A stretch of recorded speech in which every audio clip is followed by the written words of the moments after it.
मैं खा भी लूं तो उससे क्या बदलेगा और क्या संदेश जाएगा। যার জীবন থেকে অনুপ্রাণিত হয়ে আমির খানের ফংসুক ওয়াংডু চরিত্রটি তৈরি হয়েছিল, সেই বিখ্যাত রোমান ম্যাগসেসে জয়ী উদ্ভাবক সোনাম ওয়াংচু আজ মৃত্যুর মুখে দাঁড়িয়ে।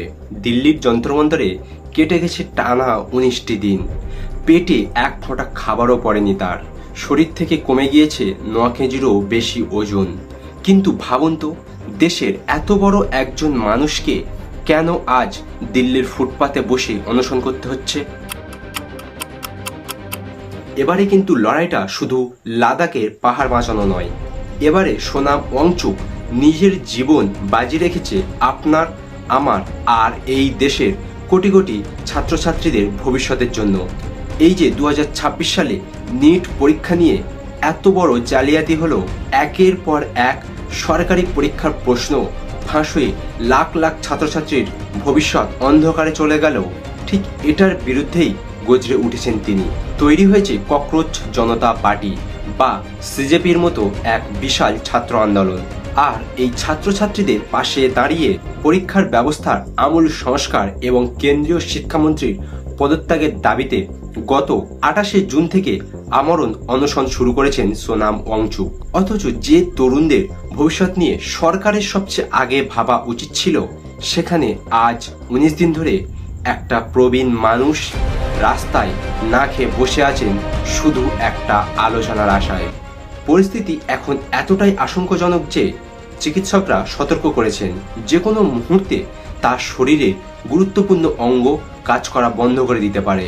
ডাক্তারদের বুলেটিন অনুযায়ী তার শরীরে ব্লাড সুগার আশঙ্কাজনক নেমে এসেছে। পরিস্থিতি দেখে দিল্লির হাইকোর্টও কড়া নির্দেশ দিয়েছে, প্রতিদিন তার স্বাস্থ্য পরীক্ষা করতে হবে।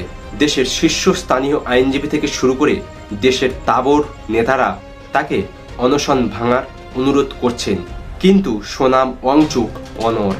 কিন্তু আমার প্রশ্ন হচ্ছে, আমাদের ট্যাক্সের টাকায় চলা এই সিস্টেমটা এত অন্ধ আর বধির কেন? দেশের একটা বড় অংশের ছাত্র সমাজ যখন কাঁদছে, দেশের একজন হিরো যখন মৃত্যুর সাথে লড়াই করছেন, তখন অপুর মহলের চেয়ারগুলো কেন একটুও নড়ছে না? শরীরটা একদম ভেঙে পড়েছে, গলা দিয়ে ঠিকমতো আওয়াজও বেরোচ্ছে না, তাও তিনি কিন্তু এক চুলও নড়তে রাজি নন। তিনি পরিষ্কার জানিয়ে দিয়েছেন, যতক্ষণ না এই দুর্নীতিবাদ সিস্টেমের বিরুদ্ধে কোনো কড়া পদক্ষেপ নেওয়া হচ্ছে, আমি অনশন ভাঙব না।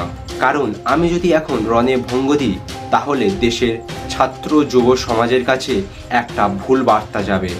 তিনি নিজের জীবন বাজি রেখে আগামী 20শে জুলাই পার্লামেন্ট মার্চের ডাক দিয়েছেন এবং তিনি বলেছেন, যারা আসতে চায় তারা এই নাম্বারটি দিয়ে যেন অবশ্যই একটা মিস কল দেয়।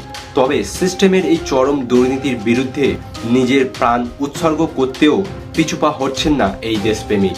আজ কোটি কোটি টাকার দুর্নীতিবাজরা যখন বহাল তবিয়াতে ঘুরে বেড়াচ্ছে, তখন একজন সৎ বিজ্ঞানীকে অনশন করতে হচ্ছে নিজের অধিকারের জন্য। প্রশাসন অথবা প্রধানমন্ত্রীর এই চুপ করে থাকা নিয়ে আপনার মতামত কি, অবশ্যই আমাদের কমেন্টে জানান। আর প্লিজ ভিডিওটা সবার সাথে শেয়ার করুন, যাতে এই আওয়াজটা সবার কানে পৌঁছায়। এবং 20 জুলাই প্লিজ সবাই আসুন। দেখা হবে পরের ভিডিওতে। জয় হিন্দ।